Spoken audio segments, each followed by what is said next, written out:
Hi everyone, तुम्हा सर्वांचं एका नवीन व्हिडिओमध्ये स्वागत आहे. खूप दिवसानंतर मी तुम्हाला दिसत असेल, कारण खूप दिवसानंतर माझा आज व्हिडिओ आला आहे. कारण हे तसंच होतं, काही कारणं होती ती मी नंतर सांगेलच तुम्हाला की इतके दिवस माझे व्हिडिओ काय येत नव्हते ते.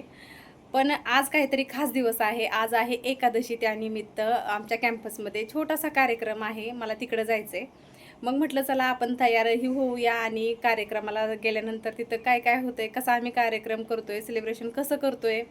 महाराष्ट्रात खूप सारे सण आम्ही असेच खूप छान पद्धतीनं साजरे करतो.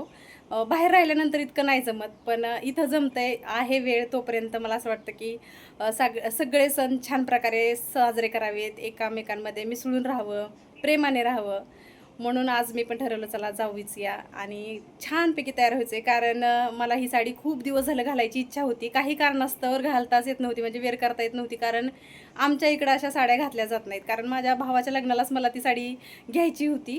पण काय माहिती सातारा भागात आहे ना इतकं म्हणजे स्टँडर्ड, जसं पुण्या मुंबईच्या मुली कशा इझिली साडी अशा वेअर करू शकतात कशाही प्रकारच्या, तसं आमच्या इकडं नाही आहे. म्हणजे असू शकतं, कुठं कुठं असू शकतं, पण आमच्या इकडं नाही आहे.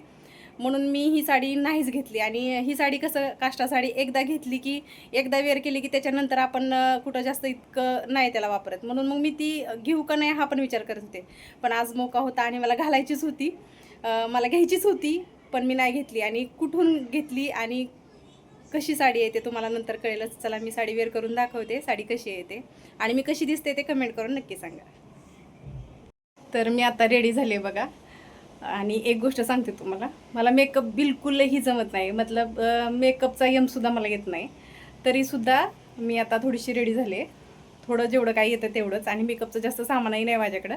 आणि एक गोष्ट सांगते माझी, म्हणजे कुणाकुणाला फॅशनची खूप म्हणजे अशी आवड असते, कशावर काय वेअर करायचं ते माहिती असतं. आता मी तुम्हाला सांगते, हे जे कानातलं आहे ना, तर ह्याच्यात थोडंसं मॅचिंग होत होतं आणि मला झुमकेच घालायचे होते म्हणून मी हे घातलं. आणि मला फक्त हे अगोदर मंगळसूत्र घालायचं होतं छोटंसंच, मग ते फक्त एकच चांगलं दिसत नव्हतं म्हणून हे मी मोठं मंगळसूत्र असं वेअर केलं बघा. हे खूप छान आहे. पण आता झालं काय, हे मिसमॅच झालं. हे थोडंसं वेगळं आहे आणि हे वेगळं आहे असं. आणि त्याच्यानंतर आहे ना, हे पूर्ण गळा मोकळा दिसत होता म्हणून नंतर मी हे घातले. आणि अशा प्रकारे मी रेडी झाले आणि मिसमॅच झाले, मला कळतंय ते. पण ठीक आहे, आता गेल्यानंतर मैत्रिणीच सांगतील की मी काय केलं आहे ते. जर त्यात काय कमी वाटली तर ठीक आहे, हे काढून ठेवेल असं वाटतं. हे दोन तर ठेवेलच, कारण खूपच जास्त मग गळा खूपच जास्त मोकळा मोकळा वाटत होता. सगळ्याला वाटतं की व्हिडिओ बनवते, हे असतं. पण सगळ्यांनाच मेकअप येईल असं काही नाही आणि फॅशनचा खूप जास्त सेन्स असेल असंही नाही. त्यापैकी मी एक आहे. मला मेकअपही जमत नाही आणि साधं सिंपल राहायलाही खूप जास्त आवडतं. आणि आजच खरंच रेडी झाले. इतकी रेडी मी कधीच होत नाही. आज पहिल्यांदाच. आजपर्यंत जर तुम्ही माझे व्हिडिओ बघितले असतील तर तुम्हाला कळालं असेल की मी किती रेडी होते. म्हणजे खूप जास्त नाही. आता माझ्या नंदेचं लग्नही झालं मध्येच, त्याच्यातही तुम्ही मला बघितलं असेल. एकदम सिंपल लुक होता माझा आणि मला तसंच आवडतं. पण मला ही साडी खूप जास्त दिवस झालं वेअर करायची होती म्हणून मी आज रेडी झाले. आणि कशी दिसते मी फुलंही तुम्हाला असं दाखवते लांबून जरा. तर चला आत्ता कार्यक्रमाला जाऊया आणि तिकडेच गेल्यानंतर कळेल तुम्हाला. चला, आम्ही सगळ्या तयार होऊन आलोय आणि आता इतकं छान छान तयार करून आलोय. आणि अजून एक मिसमॅच म्हणून कोणी असं पर्स घेतं, कोणी खूप छान छान काहीतरी हातात घेतं जेणेकरून छान दिसेल. आम्ही सगळ्यांनी छत्र्या घेतल्यात बघा. कारण पाऊस येतोय थांबतोय येतोय थांबतोय म्हणून आम्ही आता एक छत्री पण घेऊन चाललो. त्यात एक मिसमॅच. आणि गडबडीत आहे ना, नथ मी घरातच विसरून आले. इतकी गडबड असते, ठरवते खूप काही, पण ते नाही जमत. कधी कधी असं वाटतं हे राहिलं ते राहिलं, त्याच्यात नथच राहिली घरी. चला काय हरकत नाही, आता निघूया सगळ्या. आता निघालोय. ताई ये ना, फोटो काढते का. आम्ही फक्त 8 ते 10 जणींनी ठरवलं होतं की एकादशीला आपण कार्यक्रम करूया म्हणून. आणि ग्रुपमध्ये मेसेजही केला नव्हता, कारण कुणाला येऊ वाटलं तर येतील, नाही तर नाही असं झालं होतं. सगळ्यांनीच यावं असं काही कंपल्सरी नव्हतं.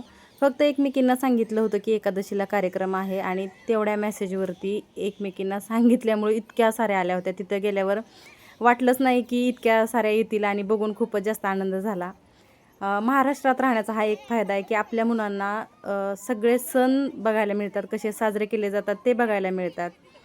मुलांना संस्कार चांगले देता येतात. महाराष्ट्रात कसे सण आहेत, सणवार कसे साजरे करायचे हे बघायला मिळतं मुलांना. महाराष्ट्राच्या बाहेर आपण संस्कार देऊ शकतो, पण आपलं जे कल्चर आहे ते मुलं खूप जास्त मिस करतात. त्यांना त्यातलं काहीच माहिती नसतं. सुरुवातीला तर माझ्या मुलाला मराठीसुद्धा नीट बोलता येत नव्हतं. आम्ही त्याच्याबरोबर घरात मराठीच बोलायचो, पण शाळेत गेल्याच्यानंतर पूर्ण हिंदी बोलल्यामुळं त्याला घरी मराठीचा प्रॉब्लेम यायचा. म्हणजे जास्त मराठी जरी बोलायला गेला तरी हिंदीत त्याच्यापेक्षा जास्त शब्द असायचे त्याच्यामध्ये. महाराष्ट्रात सण कसे साजरे करतात हे तर मुलांना माहितीच नव्हतं. त्याच्यापेक्षा ही एक गोष्ट म्हणजे आम्ही ओडिसाला असताना 7 वर्ष आम्ही ओडिसामध्ये होतो. वर्षातून एकदाच यायचो आणि कुणाचं लग्न जर असेल तर आम्हाला येता येत नव्हतं. म्हणजे मी स्वतःच 6 ते 7 वर्ष कुणाच्या लग्नाला आलेच नाही. माझ्या सख्ख्या भावाच्या लग्नालाही मी येऊ शकले नव्हते, कारण माझा लहान मुलगा होता त्यावेळेसला 1-2 महिन्याचा, त्यामुळे. आणि मुलांना लग्न कसं असतं, महाराष्ट्रात लग्न कशा प्रकारे असतं हे माहितीच नव्हतं.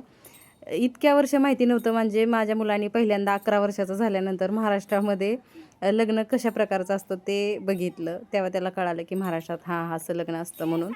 टी व्हीला बघणं वेगळं आणि प्रत्यक्षात बघणं वेगळंच असतं. म्हणून मी म्हणते महाराष्ट्रात इतकं छान वाटतं ना राहिल्यानंतर. 4 वर्ष आता आम्ही राहतोय महाराष्ट्रामध्ये आणि आता परत एकदा पोस्टिंग झाले, परत एकदा बाहेर जावं लागेल. एकदा बाहेर गेल्याच्या नंतर हा आनंद परत नाही. याच्यामध्ये महाराष्ट्राच्या बाहेरीलही फौजी वाईफ्स आहेत, खूप छान तयार होऊन आल्या होत्या. त्यांना आपलं कल्चर माहिती नाही, पण त्यांनी ह्याच्यात सहभाग घेतला आणि त्या खरंच जास्त खुश होत्या.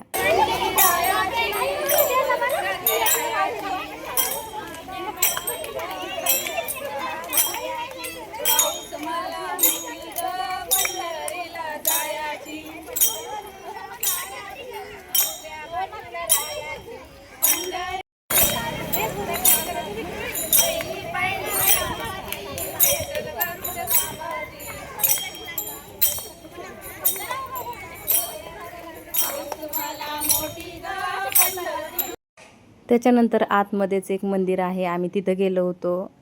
खूप जणींनी इथं एकादशी आहे म्हणून फराळ जे असतं फळं आणली होती. एका ताईंनी खिचडी आणली होती साबुदाण्याची, जी की त्यांनी खूपच जास्त टेस्टी बनवली होती आणि गरम गरम त्या घेऊन आल्या होत्या आणि सगळ्यांना इथं वाटप चाललं होतं. बघू शकता तुम्ही, मोठ्या डब्यामध्ये घेऊन आल्या होत्या, जेणेकरून सगळ्यांना पुरेल. ह्याच्यापेक्षाही जास्त होतं. आता मी नंतर व्हिडिओ घ्यायला आले होते. जसं जमेल त्याला त्यांनी तसं तसं फराळाचं इथं आणलं होतं. माझ्या मैत्रिणींनीही आणलं होतं, मीही आणलं होतं आणि आम्ही इथं असंच वाटप करत होतो. खूप छान दिवस गेला आजचा आणि असे आनंदाचे दिवस माझ्या आयुष्यात तर कायम येत राहावं असं मला वाटतं. आणि आजचा व्हिडिओ तुम्हाला कसा वाटला मला कमेंट करून सांगा आणि हा व्हिडिओ तुम्ही कुठून कुठून बघताय ते सुद्धा कळवायला विसरू नका. आजसाठी बस इतकंच. भेटूया परत एकदा नवीन व्हिडिओसोबत.